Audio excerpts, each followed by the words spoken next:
हरे कृष्णा। दंडवत प्रणाम। सब बढ़िया है ना? हरे कृष्णा। क्षमा कीजिएगा, थोड़ा लेट हो गया आज। कुछ भक्त लोग आ गए थे घर पे, इसलिए थोड़ा सा कीर्तन करते हैं थोड़ी देर, फिर उसके बाद कुछ अपना चर्चा करेंगे।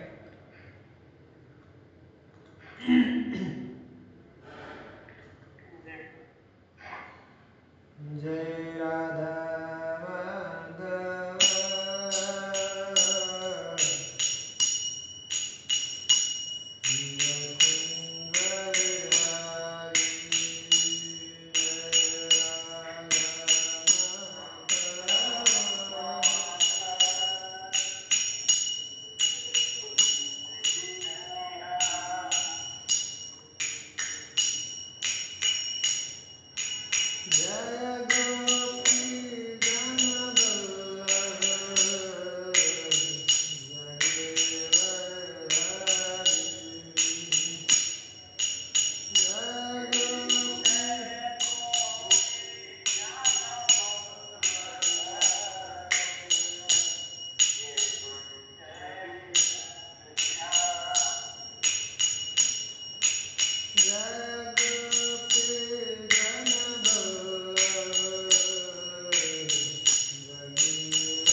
राधा कृष्ण भगवान की लक्ष्मी नरसिंह भगवान की जगन्नाथ बलदेव रानी की कृष्ण निताई गौर की शिला प्रभुपाद की शिला गुरुदेव की अनंत गोस्वामी की निताई गौर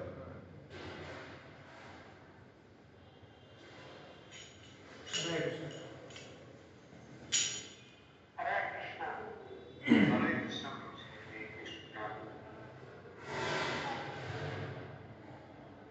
एक बार थोड़ा हम लोग गुरु परंपरा को प्रणाम कर लेंगे और उसके बाद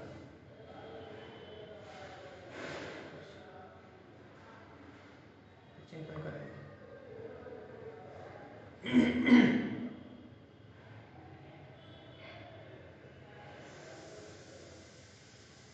ओम ज्ञानतिमिरान्धस्य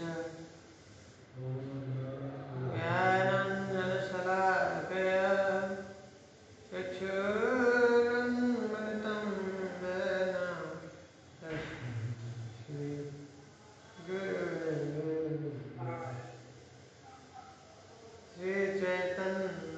श्रीचैतन्यमनोभीष्टं स्थापितं येन भूतले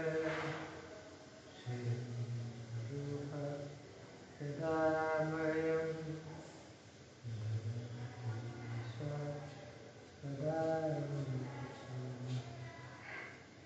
वन्देऽहं श्रीगुरुं श्रीयुतपदकमलं श्रीगुरुं वैष्णवं श्रीरूपं सारजातं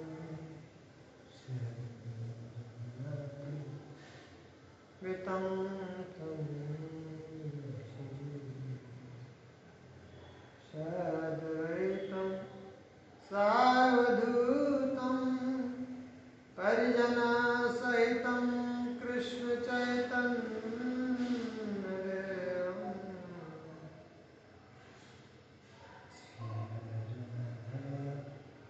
कृष्णपादान्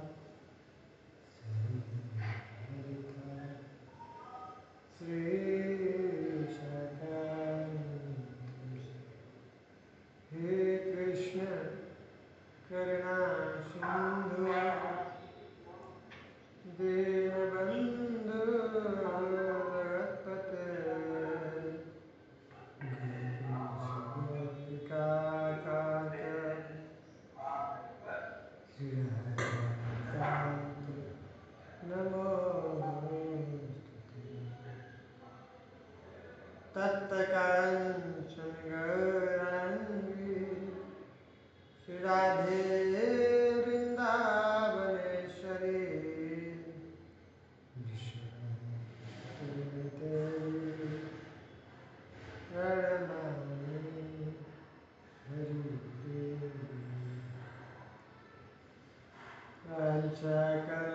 वाञ्छाकल्पतरुश्च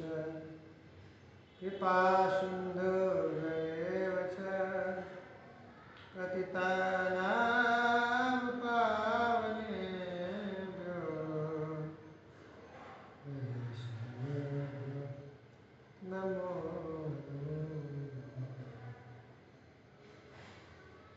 जय श्री कृष्ण चैतन्य प्रभु नित्यानंद श्री अद्वैत गदाधर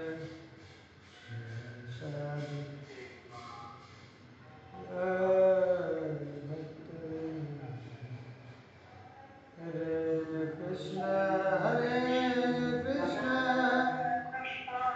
कृष्ण कृष्ण हरे हरे हरे राम राम राम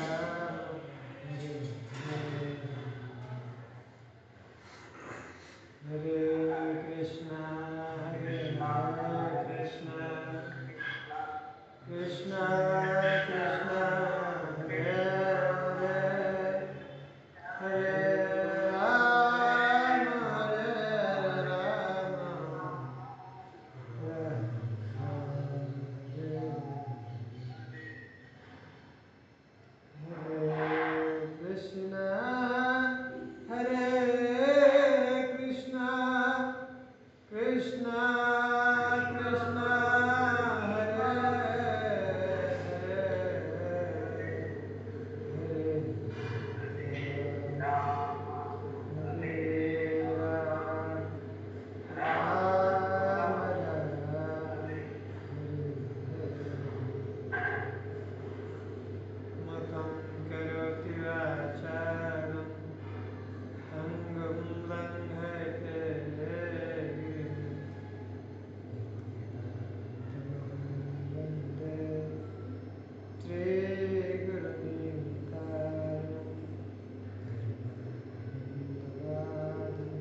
पिछली बार श्रीमद् भागवत पुराण के बारे में उनकी क्या इम्पोर्टेंस क्या है, महत्ता क्या है, उसके बारे में चर्चा कर रहे थे। तो हमने देखा था 4 जो अध्याय है, ऐसे तो श्रीमद् भागवत पुराण का महात्म्य बहुत सारे जो है पुराणों में है, ऑलरेडी किया हुआ है। मत्स्य पुराण है और भविष्योत्तर पुराण है, और हमारा यहाँ पे स्पेशली जो है जो स्कंद पुराण है और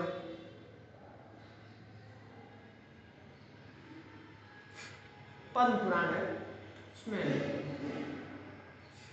स्पेशली जो है ज़्यादा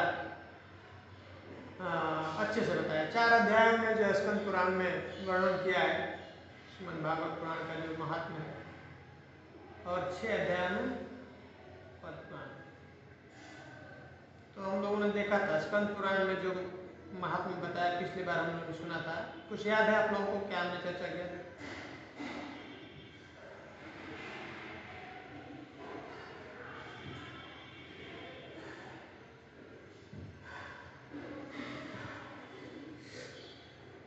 स्कंद पुराण में जो चर्चा किया महात्म्य, हाँ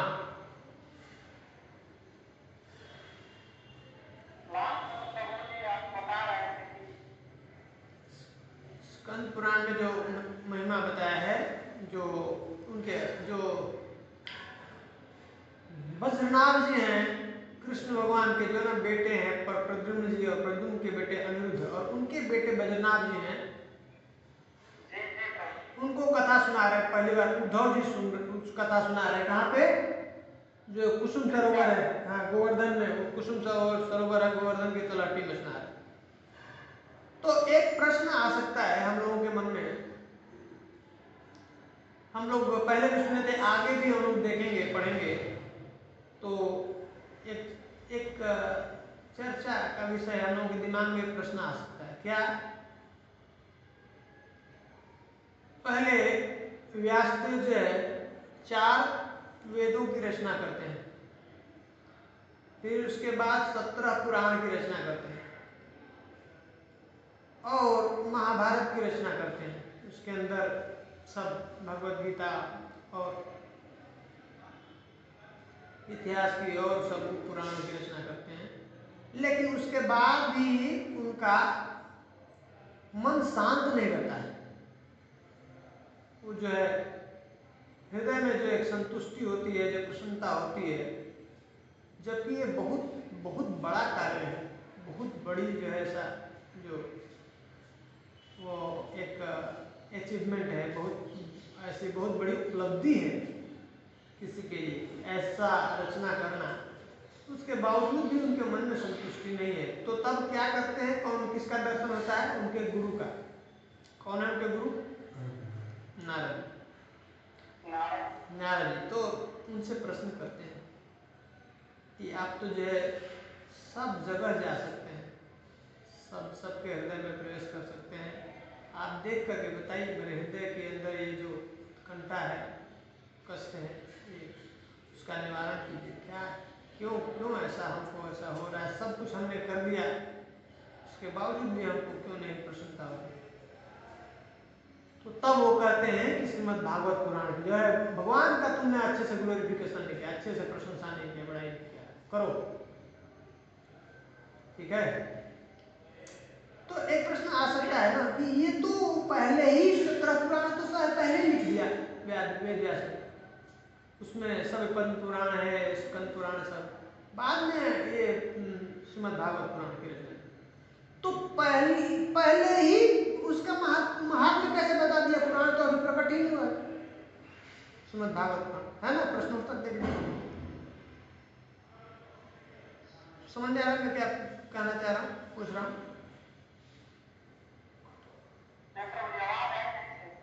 नहीं है, मैं बताना ये कहना चाहता हूँ कि वेद व्यास ने पहले वेदों की रचना किया, पुराणों की रचना किया, 17 पुराण लिख दिए थे, और बाद में फिर भी प्रसन्नता उनको खुशी नहीं होता है में उनकी जो होना चाहिए संतुष्टि, तो तब नारद जी से पूछते हैं और वो कहते हैं कि आपने भगवान का अच्छे से ग्लोरिफिकेशन नहीं किया, बड़ाई नहीं किया, उनकी उनकी प्रसन्नता के लिए आप जो है लिखिए अच्छे से। तो तब जो है ये फिर से श्रीमद्भागवत पुराण की रचना करते हैं, लिखते हैं। तो बाद में श्रीमद्भागवत पुराण की रचना करते हैं, पहले ही स्कंद पुराण, ये पद्म पुराण, ये सब तो रचित कर दिया, लिख दिया, लेकिन अभी श्रीमद्भागवत पुराण लिखा नहीं है, उसके पहले ही उनका महत्व कैसे बता दिया। जैसे इस संसार में हम देखते हैं कोई बच्चा पैदा होता है, तो बच्चा पैदा होता है, उसके बाद में उसका हम नाम संस्कार करते हैं, फिर उसका कुंडली बनाते हैं, फिर देखते हैं ये बच्चा कैसा होगा, इसका आगे का भविष्य कैसा होगा, क्या करेगा, या जब कुछ कार्य करता है तो तब उसका महात्म चारों ओर फैलता है ना, पता चलता है कि नहीं ये तो बहुत जो है बलवान है, बहुत शक्तिशाली है, बहुत जो है वीर है, ऐसा। लेकिन ये तो क्या है, जैसे बच्चा पैदा नहीं है उससे पहले ही उसका ग्लोरिफिकेशन कर दिया, बता दिया। मतलब श्रीमद्भागवत पुराण की रचना अभी नहीं हुई है, उसके पहले ही ये पद्म पुराण में, स्कंद पुराण में सब कैसे उनकी महात्मा बता दी। समझ में आ रहा क्या कहना चाहते प्रश्न?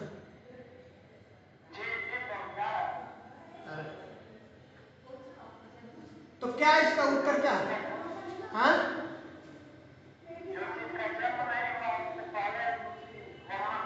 हाँ हाँ, तो ये कैसे?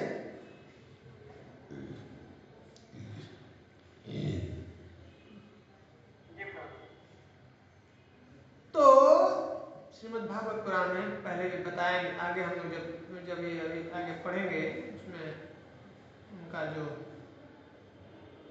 वेद व्यास जी जो जब रचना करेंगे तो उसमें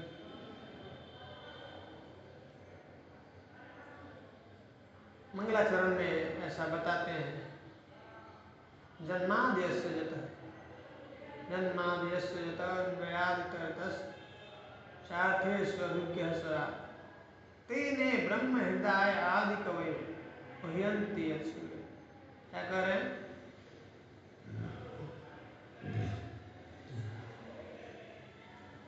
सृष्टि अभी नहीं हुई है, सृष्टि की रचना नहीं हुई है, उसके पहले ही भगवान सबसे पहले, उस समय इस सृष्टि में कौन था? पहले व्यक्ति कौन है? ब्रह्मा जी। हाँ, सृष्टि के पहले भगवान है। जब सृष्टि रचना होती है उस समय सबसे पहले जो व्यक्ति है वो कौन है? ब्रह्मा। हाँ, तो कह रहे तेने ब्रह्म हृदय आदि कवि, वो आदि कवि है ब्रह्मा जी, उनके हृदय में क्या करते हैं भगवान? ये वेदों का ज्ञान उनके हृदय में प्रकाशित करते हैं। वो दर्शन नहीं कर सकते, देख नहीं सकते। ब्रह्मा जी जो है भगवान का आई टू आई कांटेक्ट नहीं, फेस टू फेस दर्शन नहीं करते। कैसे? भगवान क्या कहते हैं? सर्वस्य चाहम हृदय सन्निविष्टो मत्तः स्मृति ज्ञानम अपोहनम च वेदैश्च सर्वैरहमेव वेद्यम वेदांत वेद विदेव च। क्या करें? सर्वस्य चाहम हृदय सन्निविष्टो, मैं सभी जीवों के हृदय में निवास करता हूँ। और मत्तः स्मृति ज्ञानम अपोहनम च, मेरे से क्या होती है? उनको स्मृति होती है, उनको याद आता है कोई चीज। हाँ, मत्तः स्मृति ज्ञानम अपोहनम च, मैं ही उनको ज्ञान देता हूँ, और अपोहनम च, उसको भुला भी देता हूँ। देखिए सबके हृदय में भगवान, सब हमारे मन में क्या आकांक्षाएं हैं उसको जान लेते हैं। वेदैश्च सर्वे अहमेव वेद्यम। हाँ, सब वेदों में जो जानने योग्य कोई जो चीज है, जो वस्तु है, जो ऑब्जेक्ट है, वो कौन है? मैं ही हूँ कहते हैं। वेदैश्च सर्वे अहमेव वेदांत कृत वेद विदेश। और वेदों को जो कृत है, जो लिखने वाला है, वो कौन है? मैं ही हूँ। वेदांत कृत वेद विदेव चाहम, और वेदों को जानने वाला जो कौन है वो भी मैं। ये बात याद रखना चाहिए, सिद्धांत की बात है। ये सब समझ में आएगा तभी ये मन का ये सब जो दुविधा है, जो डाउट है, प्रश्न है, वो हम समझ सकते हैं या किसी को बता सकते हैं। तो ये जो शास्त्र, जो वेद है, अभी जो जो पुराण है ना, उपनिषद है, ऐसा नहीं कि ये अभी लिखा गया है, ठीक है। ये शास्त्र, शास्त्र का मतलब क्या होता है?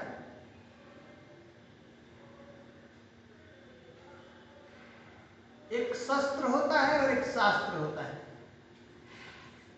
शस्त्र किसके लिए बनाया गया है? हाँ, रक्षा के लिए। रक्षा के लिए किसके लिए?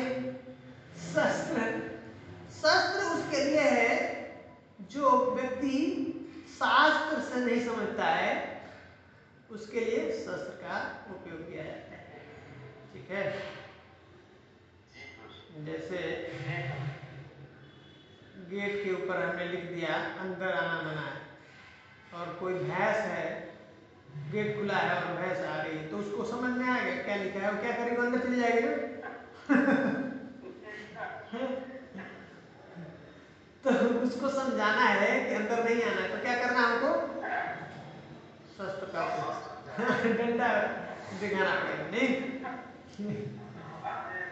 तो उसी तरह से शास्त्र उसके लिए है जो एजुकेटेड लोग हैं, जो पढ़े लिखे हुए, जो समझदार हैं, जो समझ सकते हैं, उसके लिए शास्त्र। जैसे माता पिता क्या है, पहले बच्चे को समझाते हैं, बताते हैं प्यार से, बाद में जब वो कई बार ऐसा गलती करता है, उसको नहीं समझ में आता है, ऐसा करता है, तब उसको उनको डांटते हैं या मारते हैं, सजा देते हैं, दंड देते हैं।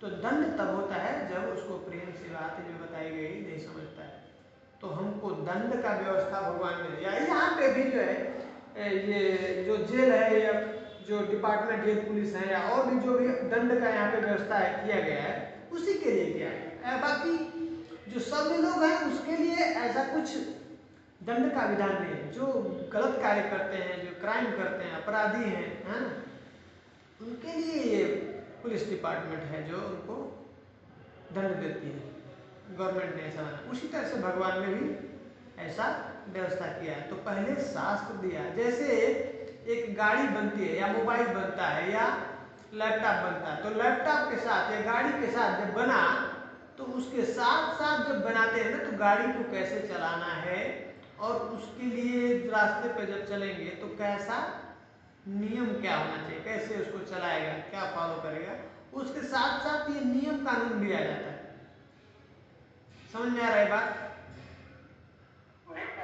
हाँ, तो जैसे ही भगवान इस सृष्टि का, ये जो है इस भौतिक ब्रह्मांड का सृजन करते हैं, तो क्या होता है, उसके साथ साथ ऐसे जीवात्मा भी जो है इस यहाँ पे भौतिक जगत में आते हैं, है ना।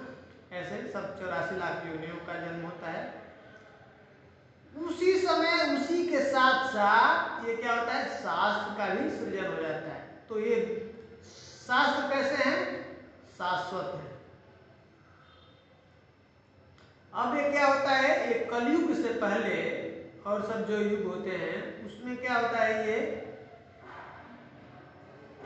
लिखित रूप में नहीं है, कोई शास्त्र लिखित रूप में नहीं है। कैसे होता था, कैसे सीखते हैं वो लोग?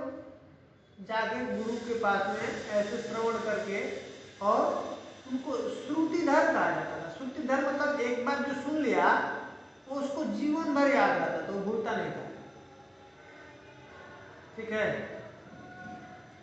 लेकिन कलयुग में जो है, जो जीवात्मा है उनकी पता चल गया कि इनकी बुद्धि बहुत कमजोर होने वाली है, मेमोरी बहुत कमजोर हो जाएगी, तो इनको याद नहीं रहेगा, तो उनका कल्याण कैसे होगा? उसके लिए वेद व्यास जी ने उसको रिटन फॉर्म में किया। ये कैसा है? शाश्वत है, हमेशा के लिए है, ये प्रकट है, ये जैसे नहीं कभी भगवान प्रकट होते हैं, वैसे ही अभी ये लिखित रूप में प्रकट है। पहले वाणी के रूप में होता था, लोगों के पास में हृदयस्थ कर लेते थे, कंठस्थ कर लेते थे, याद कर लेते थे, और जहाँ जिसको प्रमाण चाहिए तो वो सुना देते थे, बता देते थे, बस वही प्रमाण है, उन्होंने जो बोल दिया वही प्रमाण। पर अभी क्या है, रिटर्न फॉर्म में क्या, कलयुग का उनको पता चल गया ना, जो कलयुग में जो आने वाले सिम्टम है कैसे हो जाएंगे। प्रायण अल्पायुष सभ्य कलौ अस्मिन् युगे जना मंद मंद मतयो मंद भाग्य उपास। कलयुग के लोगों का कैसा होगा, जब बुद्धि जो है मंद हो जाएगी, मंद सुमंद मतयो मंद भाग्य उपास। तो फिर कल्याण कैसे होगा, उसके लिए फिर वेदव्यास जी ने उसको रिटन फॉर्म में किया। तो ये ऑलरेडी है, उसको सिर्फ प्रकट किया है। समझ में आया, ये शाश्वत है। शास्त्र कैसे है, शाश्वत है। हाँ, जब सृष्टि नहीं थी तब भी थे, बस उन्होंने सृष्टि के साथ, जब भगवान सृष्टि की रचना करते हैं तो उसके साथ ये प्रकट कर देते हैं। सबसे पहले भगवान ने ब्रह्मा जी को ये ज्ञान उनके हृदय में प्रकाशित किया, चतुश्लोकी भाव, ठीक है, वेदों का प्रकाशित किया था। समझ में आया। तो ये कभी भी मन में हमारा ऐसा वो प्रश्न नहीं है, दुविधा नहीं आना चाहिए, ये याद समझना चाहिए, ये शाश्वत है, शास्त्र शाश्वत है, ठीक है। तो इस तरह से, और उनको दर्शन होते हैं, उनको सब कुछ दर्शन होता है, ये सब त्रिकालज्ञ है जो भी है ना। और ये तो ये व्यासदेव कौन है, साक्षात स्वयं भगवान है। भगवान क्या होता है ना। तो कभी कभी हम लोग ऐसा देखते हैं ना, व्यासदेव को ऐसा मन में डाउट हो गया, कभी कभी देखते हैं नारद जी को डाउट हो जाता है, ऐसे अलग अलग हम लोग देखते हैं। और हम लोग देखते हैं कि ये तो बहुत बड़े आचार्य है ना। नारद मुनि किसके आचार्य हैं,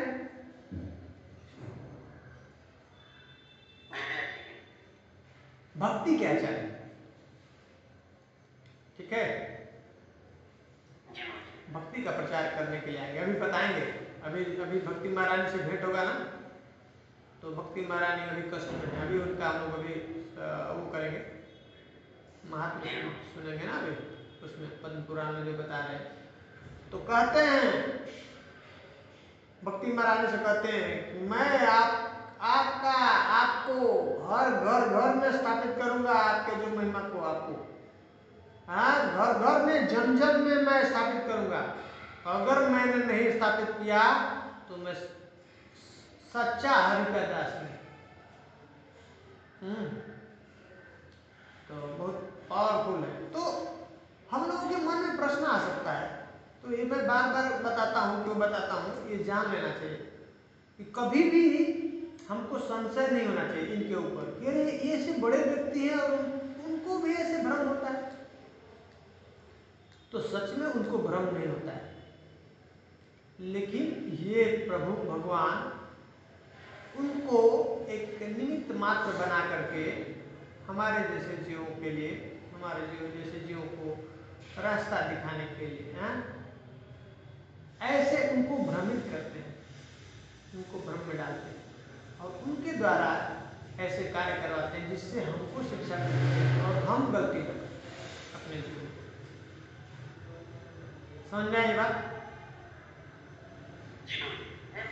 हाँ, कभी भी ऐसा होगा। परीक्षित महाराज को अभी हम लोग कथा सुनेंगे तो आएगा। परीक्षित महाराज कौन है, साधारण व्यक्ति नहीं, हाँ, स्वयं ऐसे व्यक्ति जिसका जो बच्चे का भी जन्म नहीं हो, गर्भ में है, उसी समय भगवान का दर्शन होता है और भगवान स्वयं उसकी रक्षा करने के लिए गर्भ में आते हैं। कैसा व्यक्ति होगा, ऐसे व्यक्ति, ऐसे पूरे इस भारतवर्ष पृथ्वी के वो जो है ना ऊपर राज्य कर रहे, और उनके राज्य में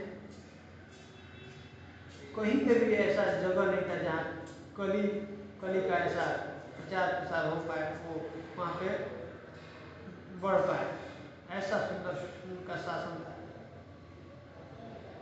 और वैसा व्यक्ति इतना, वो भगवान का भक्त, हर समय जो है भगवान का कीर्तन और लीला में लगे रहते थे। तो वैसे व्यक्ति कैसे ऐसा अचानक ऐसा उसके मन में ऐसा बात आएगा कि वो एक साधु है, उसको उसके गले में ऐसे मरा हुआ सांप को कैसे डाल सकते हैं? समझ में आ रहा बात? छोटा मोटा कोई नॉर्मल व्यक्ति हो ऐसा करे तो समझ में आता है। तो ये समझना है, ये क्या है, ये भगवान अपने भक्त के द्वारा ऐसा काम करवा रहे हैं। क्या करवाना चाहते हैं? उनका ग्लोरिफिकेशन करना चाहते हैं, उनकी महत्ता को बढ़ाना चाहते हैं, और उनके द्वारा ये सुंदर श्रीमद् भागवत पुराण का उपदेश देना चाहते हैं, हम लोगों तक पहुंचाना चाहते हैं। तो ये इस घटना उनके द्वारा करवा रहे हैं, घटित करा रहे हैं, और ताकि हम लोगों को श्रीमद् भागवत पुराण का ये लाभ मिल सके। तो देखिए ऐसे परीक्षित महाराज ने कैसे अपने भक्तों के साथ कृपा करते हैं। जन्म लेते समय माता के गर्भ में ही उनका संरक्षण करते हैं, बचाव करते हैं, और मरते समय भी कितना सुंदर व्यवस्था कर रहे हैं। भगवान का नाम, भगवान का रूप, भगवान का लीला, भगवान का गुण, भगवान का धाम और स्वयं भगवान, कोई भेद नहीं है, अंतर नहीं है। जिस प्रकार से भगवान अंतिम समय में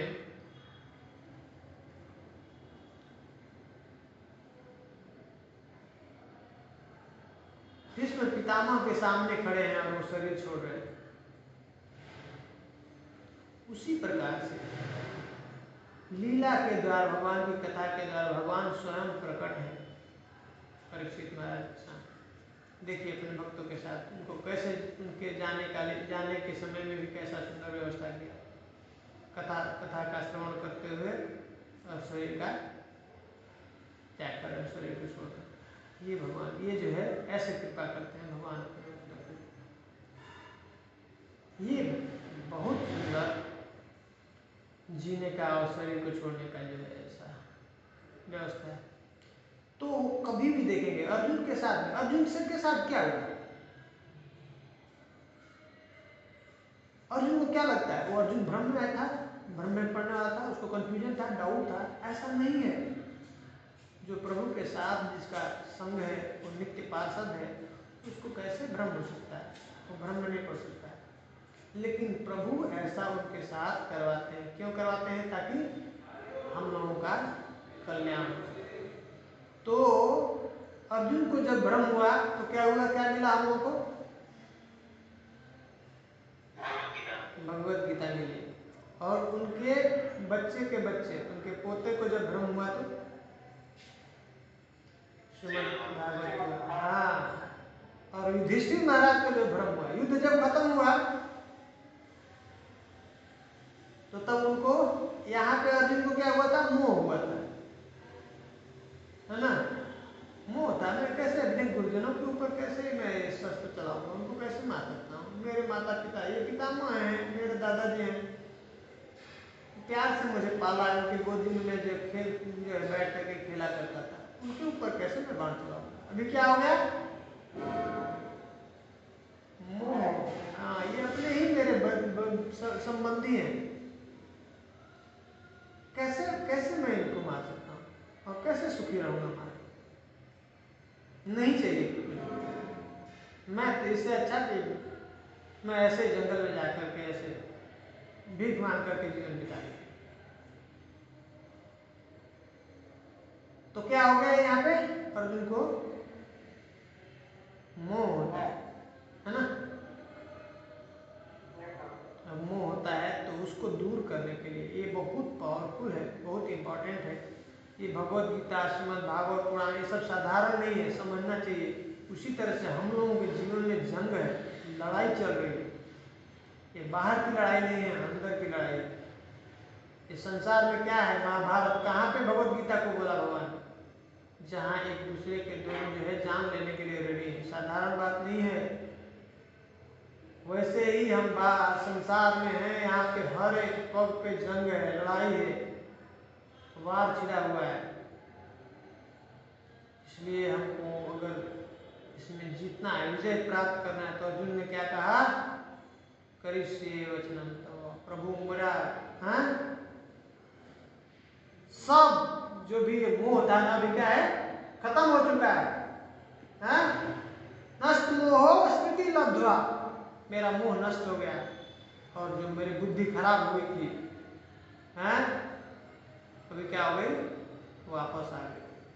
नष्ट मोह स्मृति लब्ध्वा करिष्ये वचनम, अब प्रभु आप जैसा कहेंगे बस वैसा। मोह कर खत्म हुआ, भगवत गीता सुनाते हैं। और तब जब लड़ाई खत्म होती है तो युधिष्ठिर महाराज को शोक हो जाता है, अरे बाबा मुझे राजा का ये गद्दी के ऊपर बिठा दिया, मैं पापी हूँ, इतने लोगों का जो ऐसा जान जो है गया इस युद्ध में, मैं नहीं बैठ सकता हूँ। भगवान समझा रहे हैं बाहर,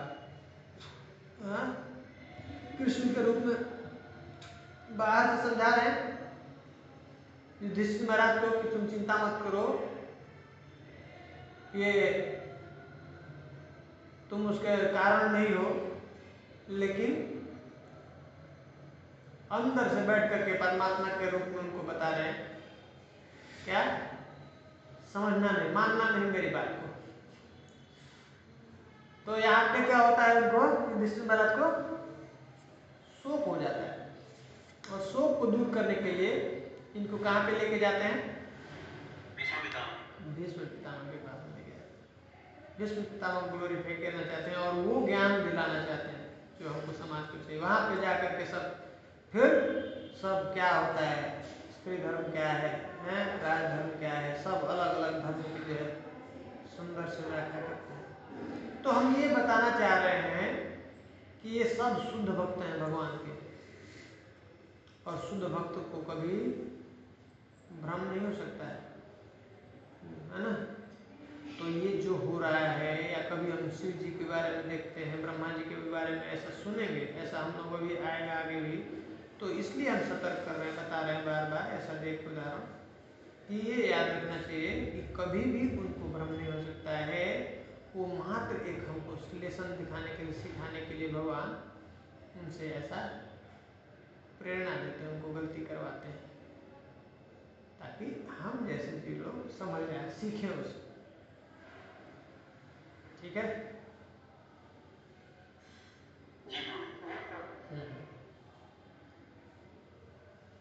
तो अब हम लोग छोड़े थे उसको, महात्मा को। ऐसे जब वो सुखदेव गोस्वामी जब सौनक ऋषि से ऐसे प्रश्न करते हैं, सौनक ऋषि से ऐसे वो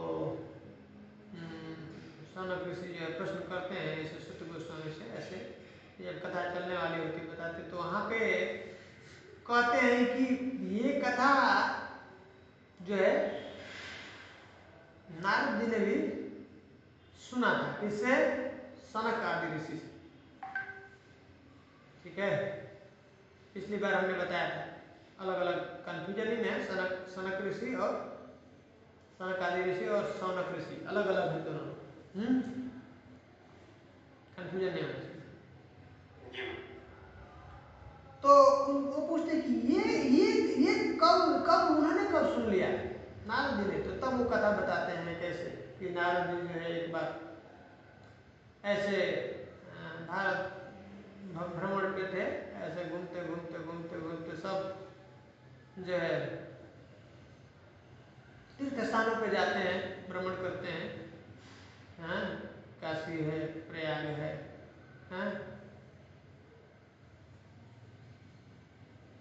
कुरुक्षेत्र है, श्रीरंग है, ऐसे अलग अलग स्थानों पे जाते हैं। और उनको कहीं पे भी सही सही से जो है धर्म का वो नहीं दिखता है, सब जगह पाखंड ही दिखता है। वैसे स्थानों पे भी, तीर्थ स्थानों पे भी, धार्मिक स्थानों पे भी सब जगह उनको पाखंड मिला। तो घूमते घूमते उनकी इच्छा है कि चलो प्रभु के धाम चलते हैं। जब यमुना किनारे वृंदावन के अंदर जब प्रवेश करते हैं तो तब उनको ये भक्ति देवी का दर्शन होता है और उनसे पूछते हैं, देखते हैं, दृश्य देखते हैं। एक जो है वृद्ध महिला है, बूढ़ी औरत जो है, दो जवान बच्चों के साथ में रो रही है बैठकर। तो उनसे पूछते हैं, देवी आपका क्या कारण है, आप कौन हैं? तो वो बताती हैं, अपना परिचय देते हैं कि मैं भक्ति हूँ और ये मेरे दोनों बेटे ज्ञान और वैराग्य। और वो बताने लगती हैं कि असल में मेरा जन्म तो यही कहाँ से, द्रविड़ देश से हुआ। द्रविड़ देश आप लोग जानते हैं कहाँ है?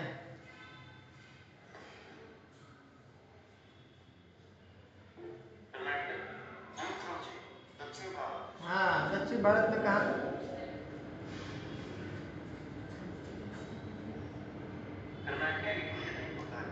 नहीं, कर्नाटका नहीं, तमिलनाडु। तमिलनाडु है, आंध्रा। जहाँ पे ये कब जन्म कब हुआ इनका, वैसे तो शाश्वत है, लेकिन यहाँ पे कली जो शुरू हुआ है उस समय की बात में बता रही हैं। जो ये जो अलवार है, बताते हैं ना अलवार, आप लोग जानते हैं अलवार के बारे में?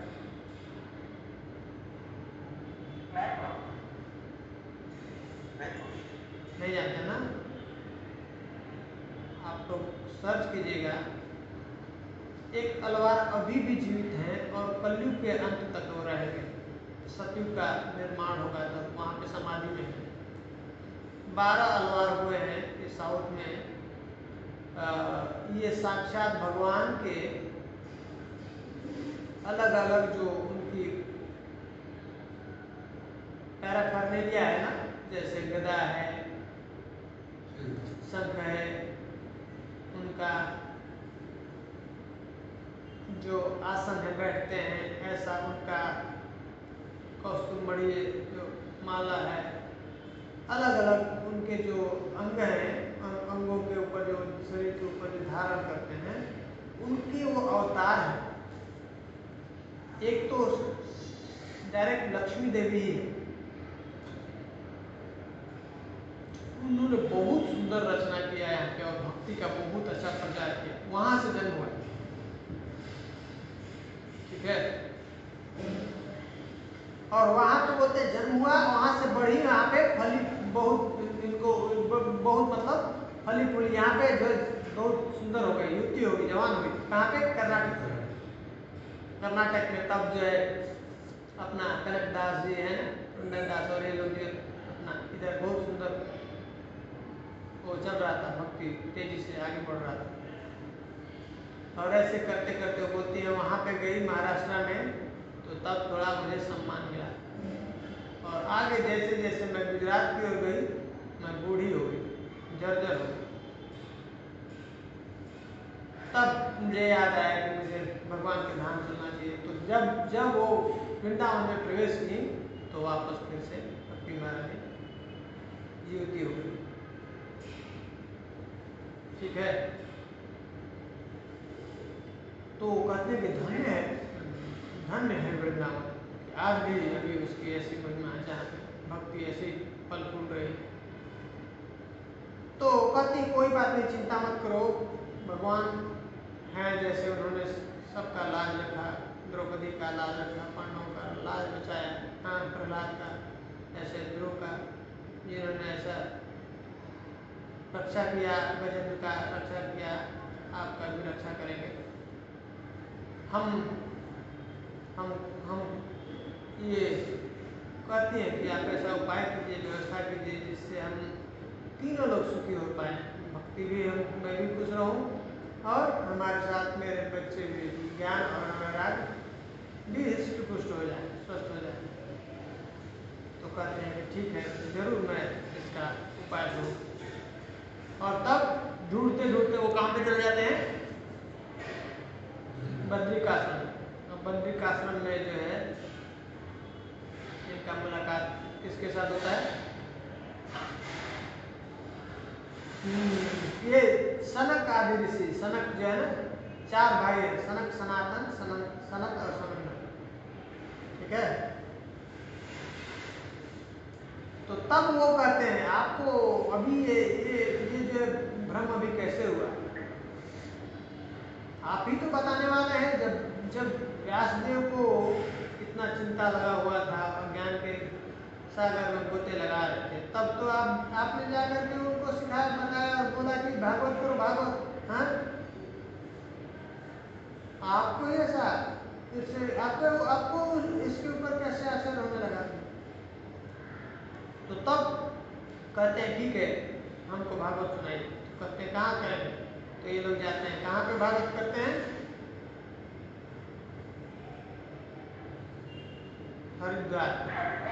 हाँ, ये जो कथा हो रही है सनक आदि ऋषि और जहाँ पे सुनने वाले हैं नारद, ये कथा सप्तऋषि घाट पे हो रही है। आनंद घाट, सप्तऋषि घाट, हरिद्वार, गंगा जी के किनारे।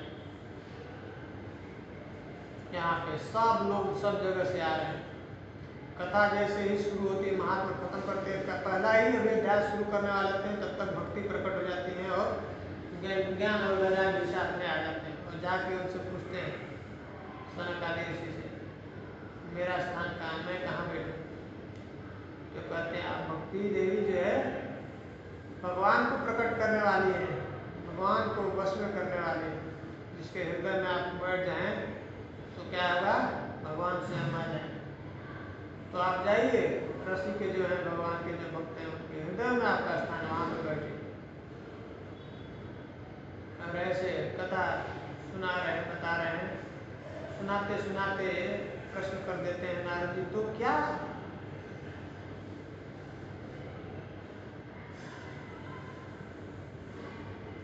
किस के ऊपर कौन कौन मतलब इस भागवत को सुन सकता है, किसको लाभ मिल सकता है? तो कह रहे हैं कि भागवत किसी भी लेवल का गिरा हुआ है व्यक्ति है, अपराधी है, पापी है, चोर है, बदमाश है, ऐसा कितना भी घृणा कर्म किया है, सबको वहाँ से उस पाप से मुक्त कराने में सर्वसमर्थ है और भगवान की भक्ति प्राप्त कराने के लिए। तो कहते हैं कि कोई प्रमाण, तो कहते हैं कि प्रमाण, बहुत सारा प्रमाण है। मैं एक प्रमाण बताता हूँ। तो शुरू करते हैं, बताते हैं कि तुंगभद्रा नदी है साउथ में, एक तुंगभद्रा नदी है, उसी के पास में आत्मदेव नाम के एक ब्राह्मण रहते हैं और उनको कोई संतान नहीं है। उनकी जो पत्नी है वो अच्छे से उनका धर्म का निर्वाह नहीं कर रही है और गरीबी है उनके पास, जिससे क्या करते हो, भिक्षा से जीवन यापन करते हैं। तो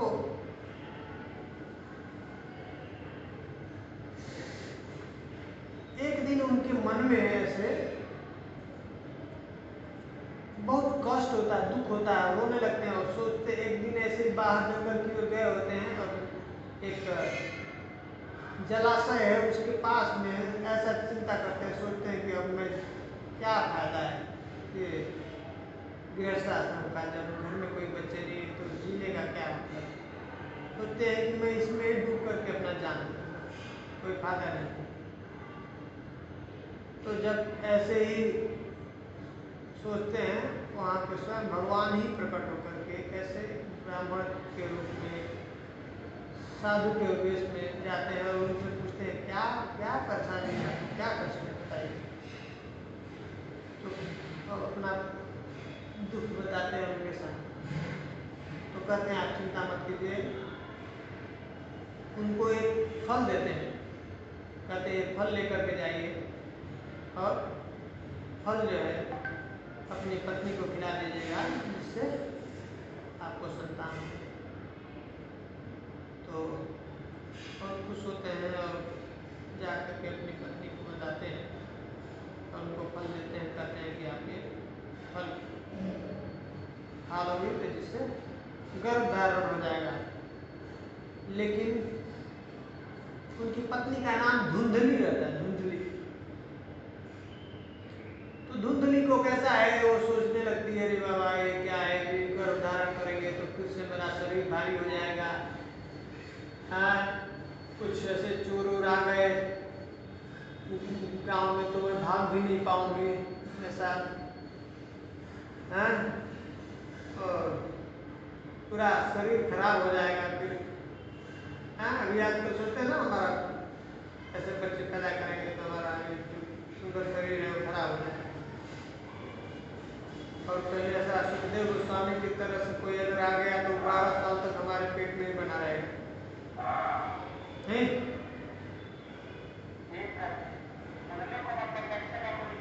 नहीं इच्छा था ना यही तो है, संसार में हम लोगों को भोग करना है, भोग करने की इच्छा है, पर उसके साथ उसको भरने की इच्छा नहीं है कि हम उसका पेमेंट भरेंगे।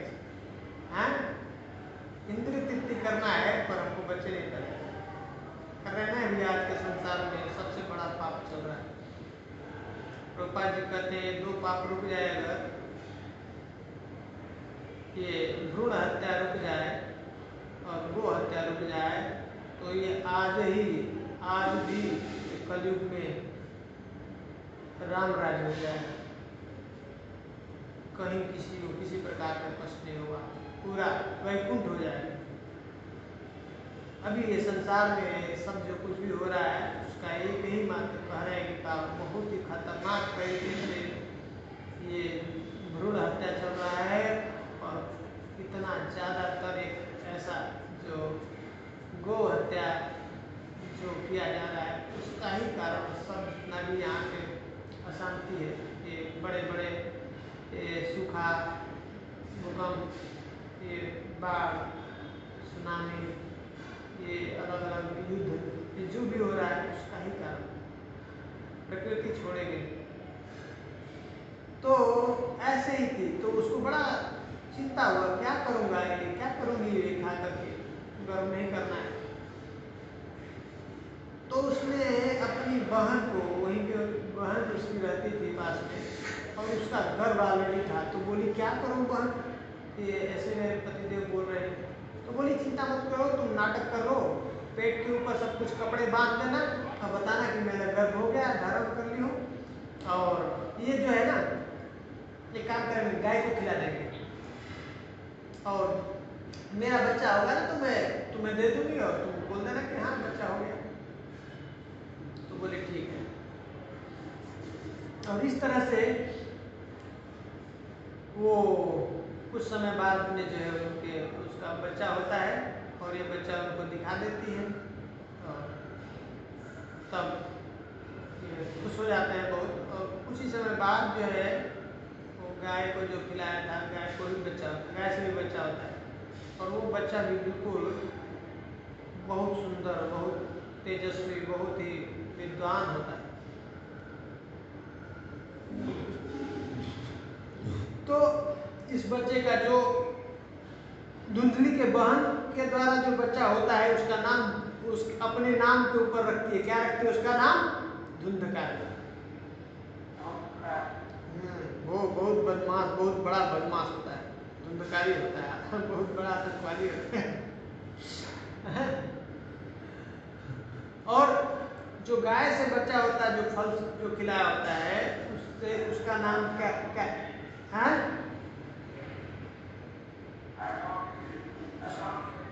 उसका नाम रखते हैं, क्या रखते हैं, गोकर्ण।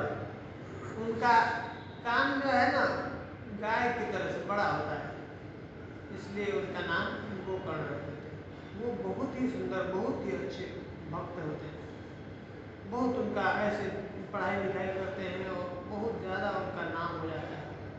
लेकिन साथ साथ में ये जो धुंधकारी है वो अपने गलत चरित्र के कारण बहुत ज़्यादा फेमस हो जाता है, बहुत परेशान करता है, बच्चों को मारता है, आदमी को मारता है, ऐसा इतना कष्ट देने लगता है, पिताजी को जीना मुश्किल हो गया, घर में रहना मुश्किल हो जाता है। तो तब जो है गोकर्ण जी उनको पिताजी को कहते हैं कि पिताजी आप वन में चले जाइए, भगवान का भजन कीजिए, छोड़ दीजिए।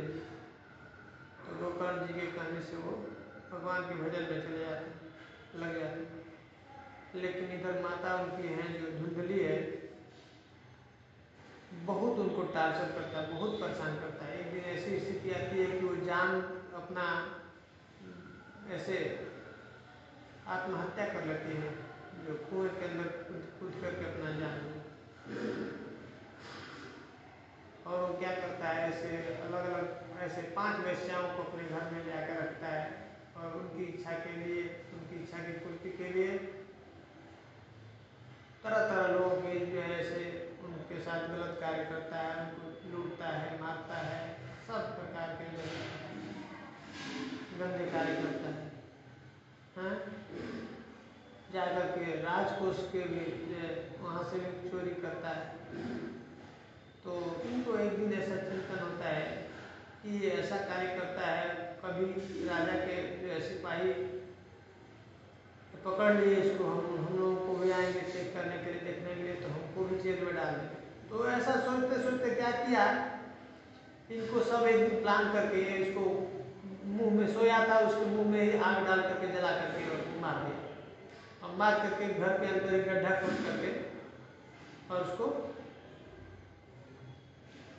अंदर डाल दिया, गड्ढे के अंदर डाल दिया और अपने सब बाहर चले गए छोड़ करके। कुछ समय बाद जब ये खबर गोकर्ण जी को पता चला, तो गोकर्ण जी आए और उसका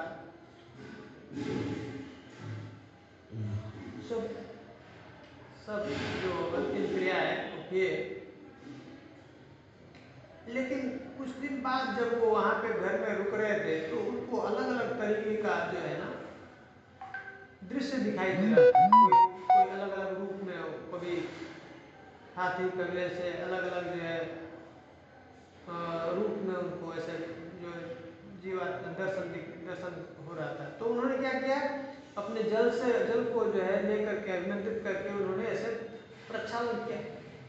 तो ये प्रकट हो गया, ये धुंधकारी है, बोलने लगा भैया मेरे लिए कुछ करो, बहुत मेरा जीवन कष्टमय हो गया है, बहुत मैं परेशान हूँ। तो बोले मैं तो तुम्हारा श्राद्ध गया जी ने कर दिया था, फिर भी तुम्हारा उद्धार नहीं हुआ। तो बोले ये वो जो है ना छोटे मोटे लोगों के लिए है, साधारण लोगों के लिए गया जी का है, मेरे जैसा पापी का कुछ उससे कुछ होने वाला नहीं है, कृपा करके मेरे लिए कुछ करो भैया। तो बोलते हैं ठीक है मैं करता हूँ कुछ व्यवस्था। दूसरे दिन जब सुबह होता है तो सबसे विचार करते हैं कि कैसे कल्याण कैसे होगा इसका।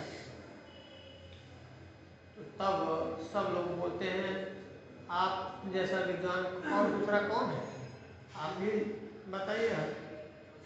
तो तब स्वयं साक्षात वो सूर्यदेव से पूछते हैं कि कैसे मेरे भाई का कल्याण हो। तो डायरेक्ट कहते हैं श्रीमद् भागवत पुराण सुनाओ। तब ये गाँववासी सब गाँव वालों से कहते हैं कि एक व्यवस्था करते हैं, भागवत कथा का प्रोग्राम करते हैं। भागवत कथा का आयोजन होता है मंडप में, एक पेड़ वो रहता है, बांस रहता है, और बांस के अंदर 7 गांठें रहती हैं। ये जो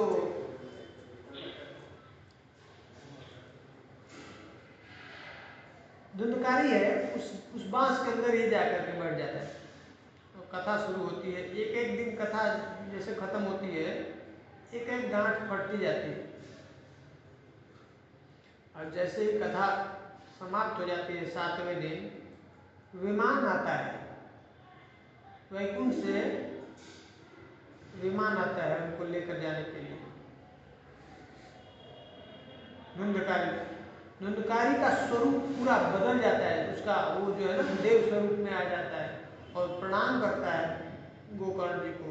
बोलता है भैया तुमने हमारा जो है ऐसा उद्धार किया, धन्य है श्रीमद् भागवत पुराण, हाँ, जो मेरे जैसे इस ऐसे अत्याचारी पापी का भी कल्याण कर दिया, इस प्रेत योनि से हमको मुक्त कर दिया।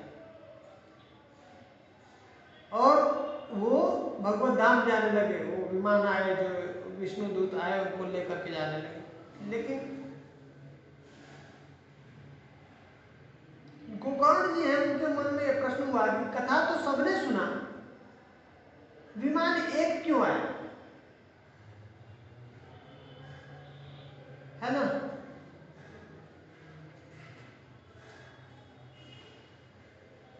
प्रश्न है कि नहीं?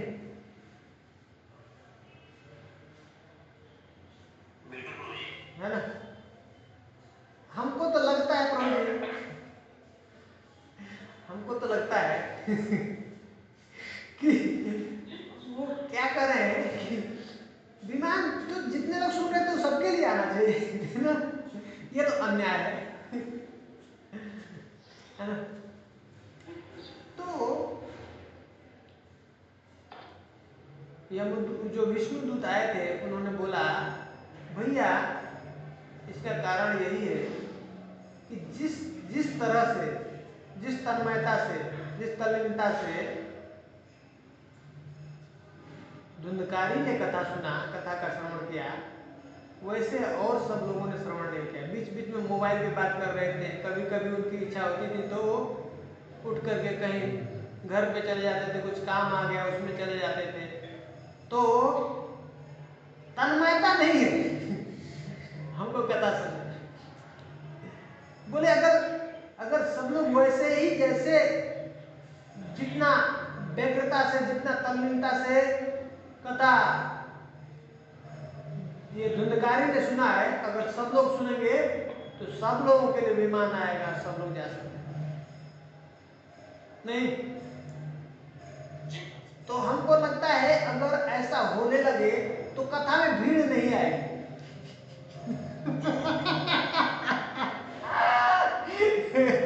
नहीं, अगर एक दो जगह ऐसा हो गया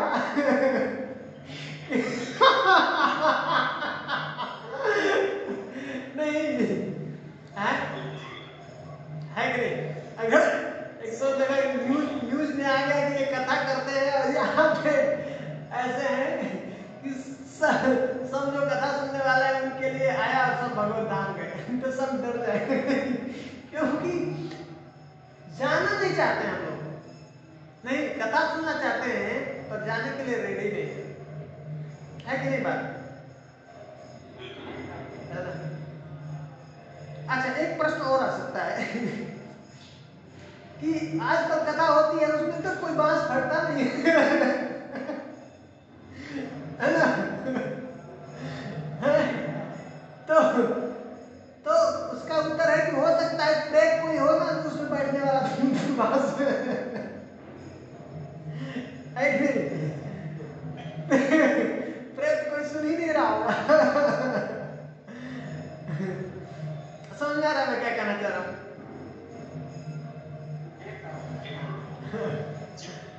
और असल में ये प्रश्न है, बहुत सुंदर प्रश्न है। मैं जानबूझ के इसके ऊपर क्यों ऐसा कर रहा हूँ बताना चाह रहा हूँ, क्योंकि हम लोगों को ये पूर्ण विश्वास हो जाए, ये फालतू की बात नहीं है, ऐसी मनगढ़ंत बात नहीं है, ऐसे ही लिखी हुई नहीं है, ये सत्य बात है और आज भी सत्य है, अभी भी ये सत्य है, ऐसा हो रहा है।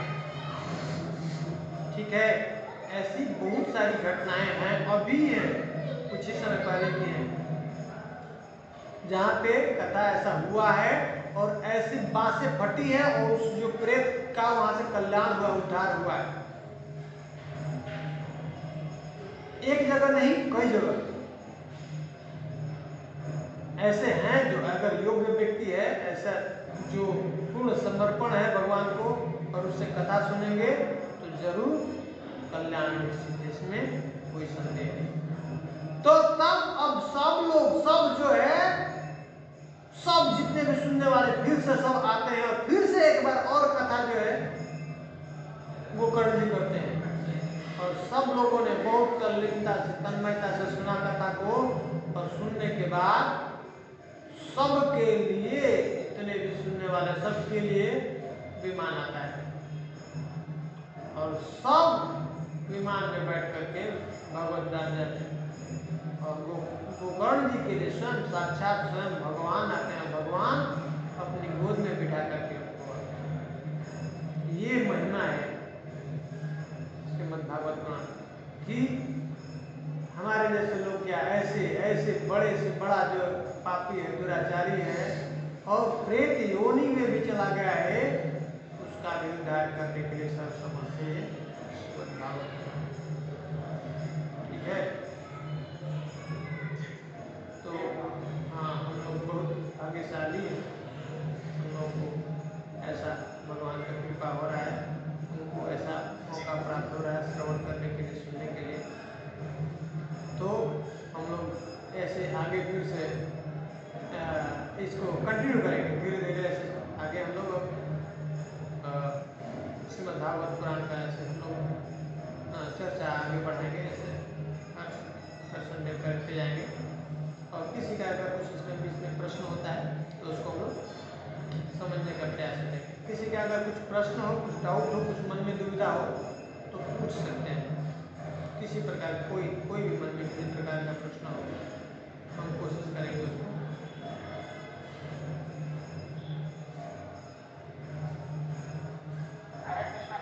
हाँ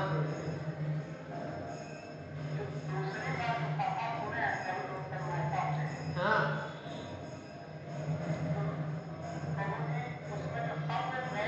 हाँ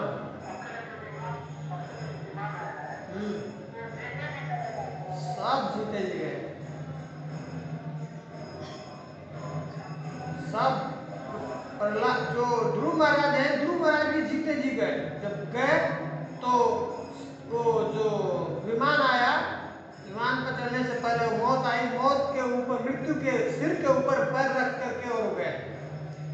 होता क्या है, पापमय जो शरीर है ना, पाप से मुक्त हो जाते हैं। ये भगवान की कथा की इतनी शक्ति है।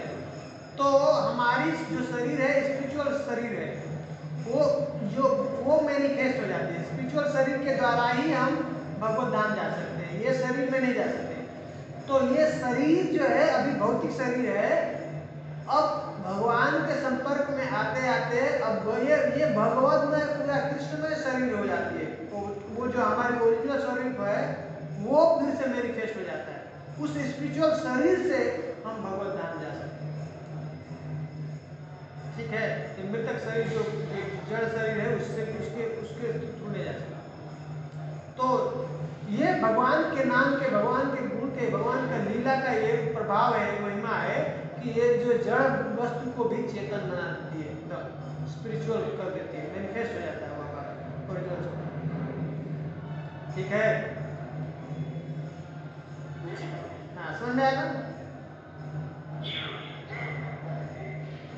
ये साधारण नहीं, हम लोग समझ नहीं आ रहा है, बहुत ही पावरफुल है भगवान का नाम, ये गुण है, लीला है ना, ये हमको वैसा ही बना देता है। बिल्कुल, बस थोड़ा तन्मयता से हमको उसका हृदय से पूर्ण श्रद्धा से ये करना है। इसलिए मैं बता रहा था, यहाँ यहीं पे एक घटना मैं बता रहा था। क्यों बता रहा था, ये जो बिहार में घटना है, कोई ऐसे बहुत बड़े संत हैं और एक घर में ऐसे ही प्रेत का उसके यहाँ वो था और वहाँ पे ऐसे ही पाठन कर रहे थे, बहुत सीरियसली भी नहीं कर रहे थे, ऐसे कुछ लोग वाचन कर रहे थे इसका श्रीमद् भागवत पुराण का पता कर।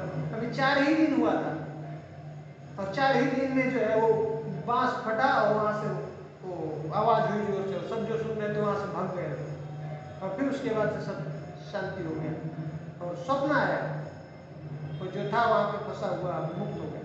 ऐसा राजस्थान में भी एक घटना, बहुत बड़ा एक बरगद का पेड़ था, वहाँ पे बहुत बड़ा एक पावरफुल एक प्रेत था, कोई नहीं जाता था वहाँ पे कथा हुआ था।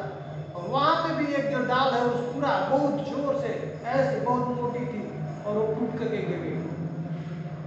और जिन्होंने जो ऐसे कथा का जो व्यवस्था किया था उनको ही स्वप्न आया, वो जो वापस बोल रहे कि 1000 साल से वहाँ पे फंसा हुआ था प्रेत के रूप में। तो एक बस एक छोटा सा इसके ऊपर एक बता करके उसके बारे में आज बंद कर देंगे हम कथा इसका।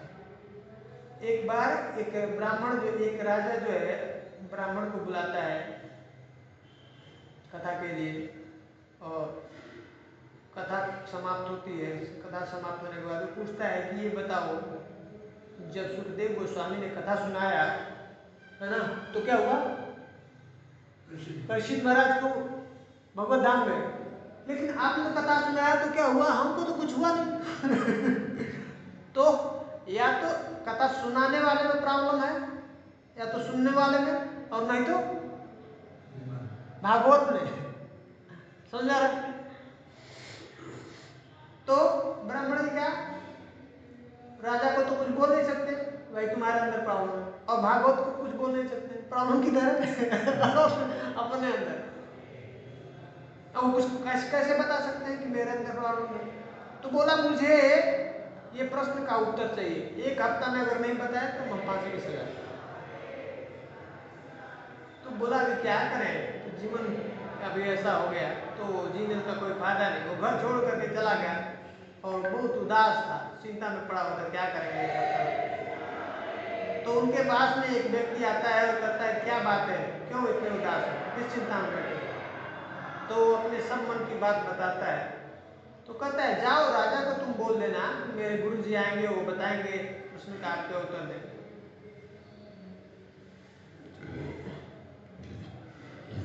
तो ब्राह्मण देव जाते हैं और राजा को बोलते हैं कि मेरे गुरुजी अगर बताएंगे तो आप स्वीकार करेंगे?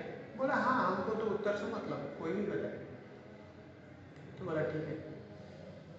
गुरुजी आते हैं उनके और वहाँ पे उनको बुलाते हैं, राज दरबार में राजा आते हैं और इस ब्राह्मण देवता हैं।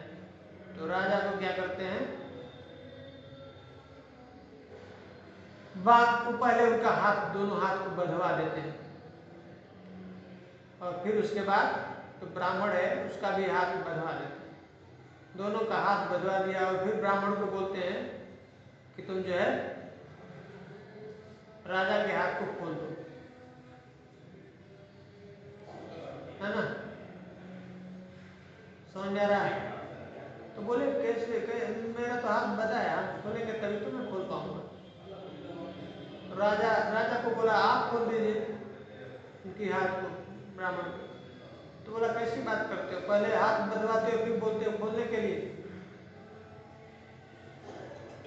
तो बोले कि यही है प्रश्न का आपके उत्तर आपने दे दिया।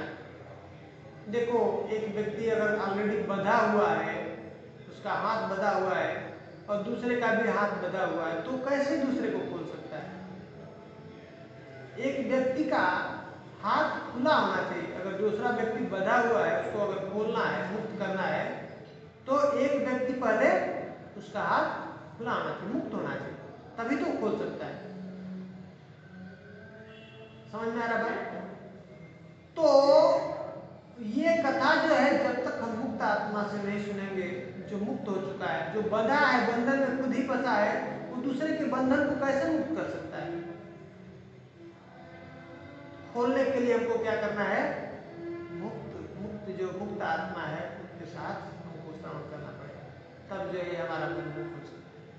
तो अगर हम मुक्त आत्मा से सुनेंगे तो ये सत्य बात है कि हम इस भव सागर से, इस भवबंधन से पार हो सकते हैं, इसमें कोई संदेह नहीं, ये सब सत्य है। भागवत पुराण है, उसकी महिमा अटल सत्य है, उसमें कोई संदेह नहीं। ठीक है?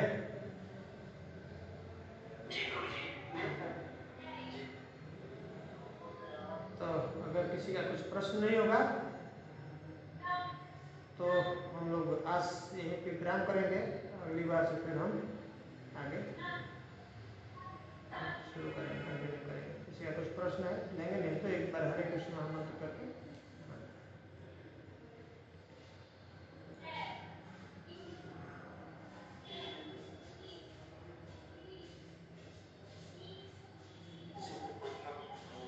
ठीक है।